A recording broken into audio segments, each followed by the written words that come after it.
Hello again, everybody. So, welcome in part 2 of the lattice energy and the Born-Haber cycles. And during this class, we will be discussing the component of the Born-Haber cycle.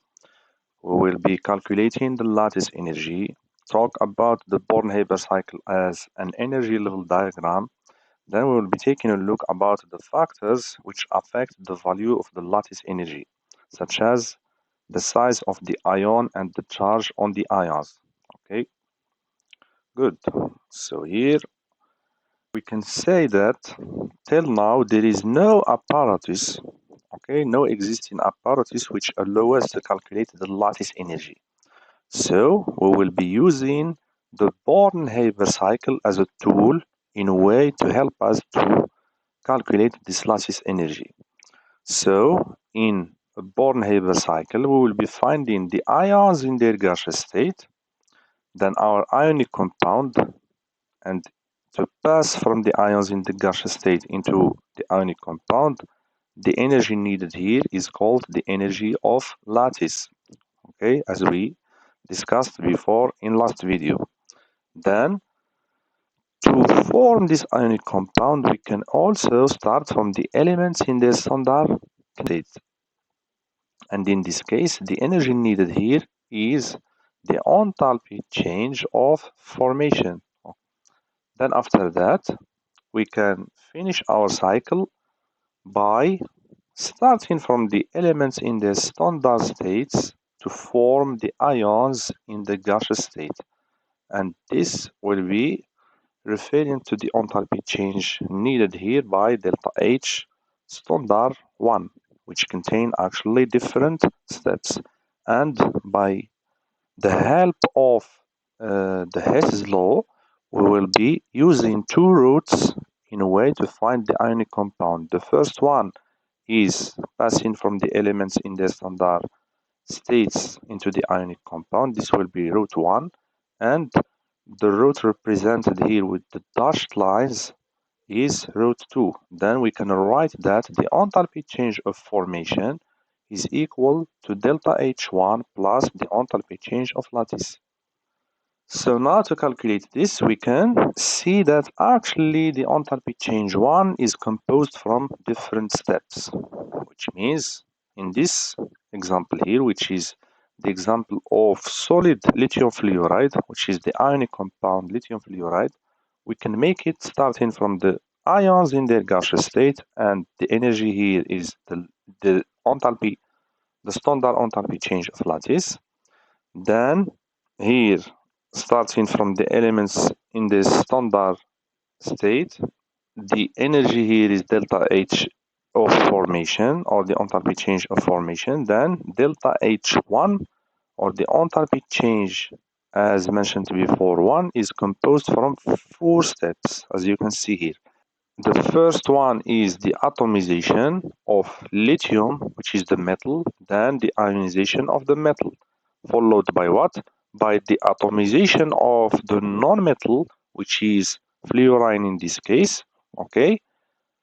From here to here in step 3, this is the atomization of fluorine. Then it will be followed by what?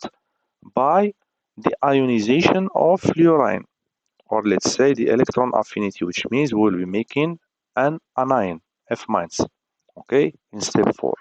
Then by applying the Hess's law, we can write that the enthalpy change of lattice is equal to the standard enthalpy change of formation minus or negative delta H1, which is composed from these 4 enthalpy changes here, which are the enthalpy change of atomization of lithium and the enthalpy change of ionization of lithium, followed by the enthalpy change of atomization of fluorine and the enthalpy change of the first electron affinity of fluorine.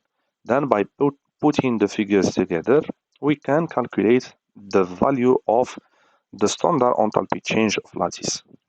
Now, we can represent this cycle as an energy level diagram, as you can see here in these two pictures.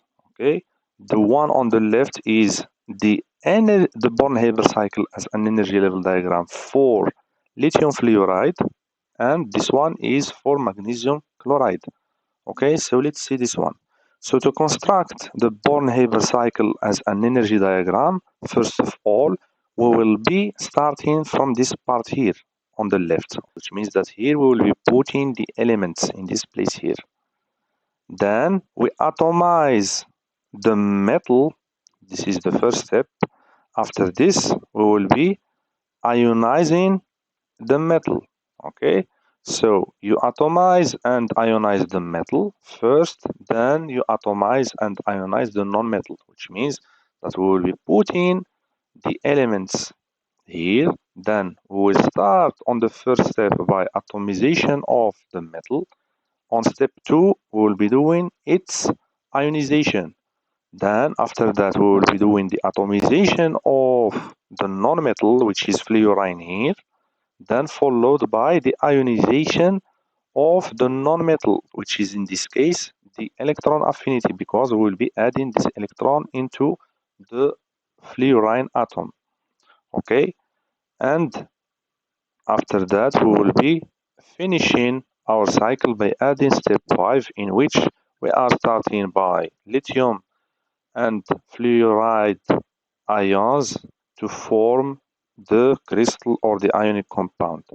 And here in this kind of cycles, it is important to mention that the arrows which are pointing up are actually referring to the enthalpy changes which are endothermic, and those which are pointing down, the arrows which are pointing down, are referring to the enthalpy changes which are exothermic. Okay, now let's see the factors which can affect the value of the energy, the lattice energy. Okay, and we will start by the effect of the size of the ion.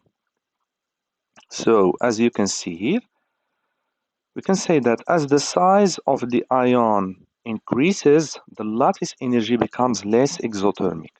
Okay, so you can see this in this image, starting from lithium into cesium. So when the size of the ion increases, the lattice energy becomes less exothermic. Okay, and actually this is applied to both anions and cations. It's the same thing for the anions. While ionic radius increases, we see, or we can recognize from this diagram here, that the energy is getting less exothermic.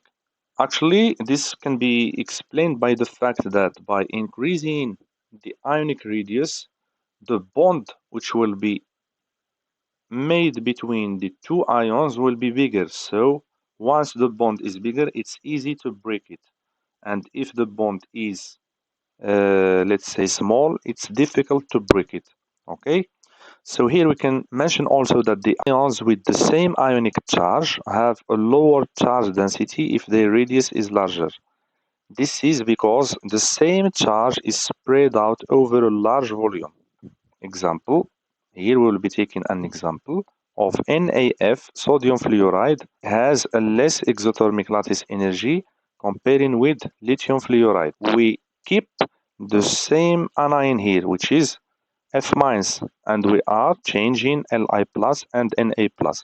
Actually, these two cations here, they have the same charge, okay, which is +1, okay, but the radius increases in sodium comparing by this one in lithium. So the bond or the attraction forces between lithium and fluorine, they will be more important than sodium and fluorine.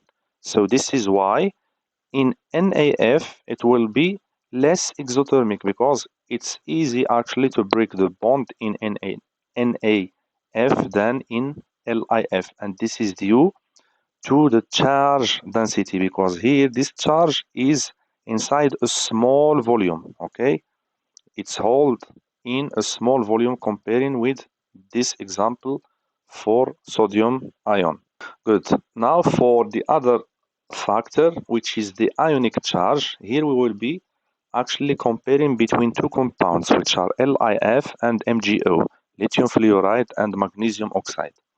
So actually here, in these two compounds, we can say that they have the same arrangement of ions in their lattice structure. Okay, so in terms of lattice structure, they have the same lattice structure.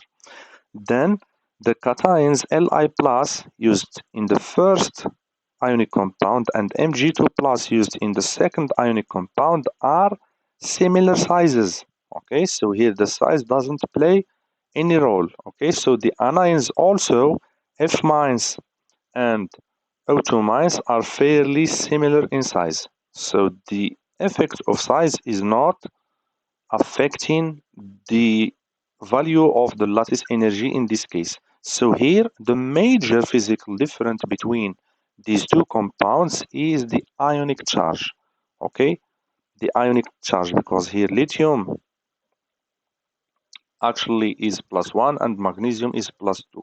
Okay, so this is, or this factor also can affect the lattice energy, and here we can say that the lattice energy become more stronger or more exothermic as the ionic charge increases, which means that the attractive electrostatic forces in MgO are more important than the attractive electrostatic forces in LiF.